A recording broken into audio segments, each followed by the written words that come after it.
Dalam pasal 98 KUHP Nasional dijelaskan bahwa pidana mati diancamkan secara alternatif sebagai upaya terakhir untuk membasmi parasit-parasit negara serta mengayomi masyarakat. Assalamualaikum warahmatullahi wabarakatuh. Salam sejahtera bagi kita semua. Shalom Om Swastiastu, Namo Buddhaya, salam kebajikan. Dewan juri yang terhormat, sebelum mendebatkan mosi kali ini, izinkan saya memperkenalkan anggota tim pro terkait mosi eksistensi pidana mati dalam KUHP Nasional. Perkenalkan saya, Taskia Aisyah Izzati selaku pembicara pertama sekaligus closing statement. Di sebelah kiri saya, Nila Maulida sebagai pembicara kedua, dan di sebelah kanan saya, Pramita Budi Syarani selaku pembicara ketiga. Selanjutnya, 3 kata kunci yang menjadi dasar argumen kami. Yang pertama, pidana mati. Yang kedua, keadilan. Dan yang ketiga, kejahatan berat. Dewan juri yang terhormat, pidana mati adalah deteren yang efektif untuk menanggulangi kejahatan berat yang menimbulkan efek kejeraan terhadap pelaku kejahatan.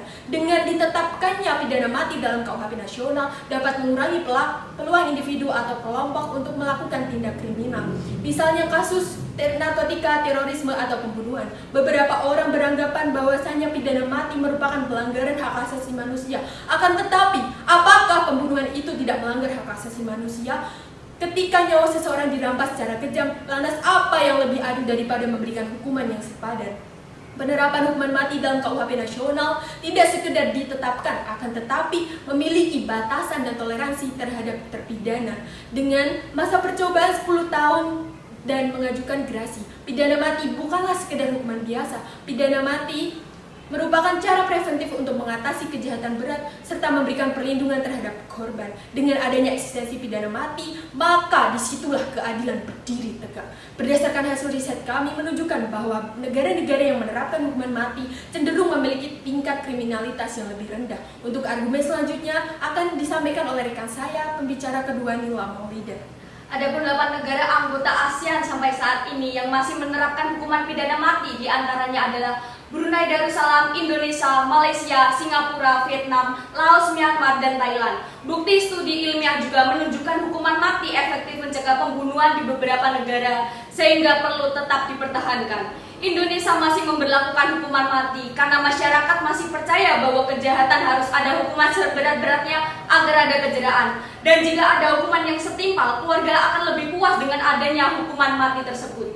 Bisa kita lihat adanya kasus bom teroris di Bali 2002, Amrozi, Imam Samudra, dan Ali Gufron. Kejadian ini bermula adanya motif ideologi agama dicampur dengan unsur politik dan balas dendamlah yang mendorong aksi teror bom di Bali. Dari ketiga pelaku utama bom Bali tersebut, mereka telah menewaskan 202 dan 300 luka-luka WNI dan WNA, maka sudah sepantasnya mereka dihukum mati. Karena tindakan yang dilakukan dinilai telah melanggar hak asasi manusia secara keji dan sadis dan telah menunjukkan intensi dan rencana membahayakan kehidupan orang lain secara besar-besaran serta menjadi pemberi contoh atau deterrent efek bagi pelaku lain untuk tidak melakukan kejahatan serupa yang diancam hukuman mati. Untuk argumen selanjutnya akan disampaikan oleh rekan saya Pramita Putri Syarani selaku pembicara ketiga. Dengan adanya eksistensi pidana mati, individu akan lebih mempertimbangkan akibat dari perbuatan kriminal yang mereka lakukan, terutama kejahatan yang bertujuan mengambil nyawa seseorang.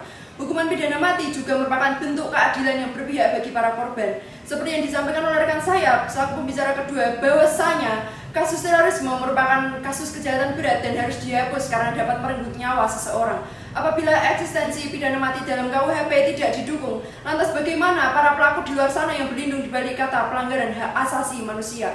Ketika kita berbicara tentang keadilan, pidana mati adalah hukuman efektif untuk mengembalikan rasa aman pada korban. Apakah adil jika pelaku kejahatan berat tidak menerima hukuman yang setimpal dengan kejahatan yang mereka lakukan? Hukuman pidana mati bagi para pelaku merupakan langkah yang tepat untuk menunjukkan bahwa negara tidak akan membiarkan kejahatan semacam ini terjadi tanpa konsekuensi yang serius. Sekali lagi kami tegaskan bahwa kami sangat-sangat setuju dengan adanya eksistensi pidana mati dalam KUHP Nasional. Karena pidana mati bukan hanya soal menghukum, tetapi juga keadilan bagi korban dan perlindungan dalam masyarakat. Sekali lagi kami menegaskan bahwa penerapan pidana mati dalam KUHP Nasional adalah langkah penting dalam menanggulangi kejahatan berat dan memberikan keadilan bagi korban. Hukuman pidana mati ini bukan hanya sebagai bentuk hukuman, tetapi juga berfungsi sebagai deteren yang efektif, mengingat kejahatan berat seperti terorisme dan pembunuhan tidak dapat disepelekan begitu saja. Dengan adanya batasan dan peluang bagi terpidana, hukuman mati tetap sejalan dengan prinsip keadilan. Oleh karena itu, kami percaya bahwa keberadaan pidana mati bukan hanya melindungi masyarakat, tetapi juga memberikan rasa aman dan keadilan bagi para korban dan keluarga. Terima kasih.